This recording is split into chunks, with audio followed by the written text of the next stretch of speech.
அவர் பணம் கொடுத்தே சிறந்த கையங்க.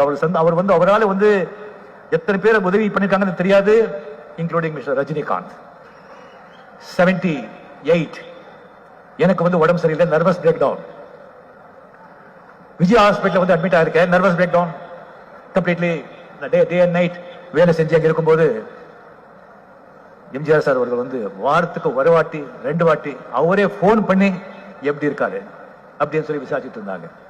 அங்க 2 மாசம் கழிச்சு 2 மாசம் அங்க இருந்து நான் குணமடைஞ்ச பிறகு என்ன வெளியே விட மாட்டேங்கிறாங்க, அப்படியே உட்கார வச்சுட்டாங்க. ஏன்னு சொன்னா நான் வந்து ஒரு போன் வருது சிஎம் ஆபீஸ்ல இருந்து அப்படின்னு சொல்லிட்டு. ஏன் அப்படின்னா டிஸ்சார்ஜ் ஆன பிறகு அவர்கிட்ட சொல்லிட்டு தான் போனோம், நான் பேசணும்னு சொல்லி எம்ஜிஆர் சார் சொல்லியிருக்காங்க, சீஃப் மினிஸ்டர். அப்போ அதுக்கப்புறம் போன்ல வந்தாங்க. போன்ல வந்து எப்படி இருக்கீங்க, நல்லா இருக்கீங்களா, நான் 2 கால டெல்லி போயிட்டு இருக்கேன், போயிட்டு வந்த உடனே நீங்க வந்து என்ன பாருங்க அப்படின்னு சொன்னாங்க. அங்க போனேன்.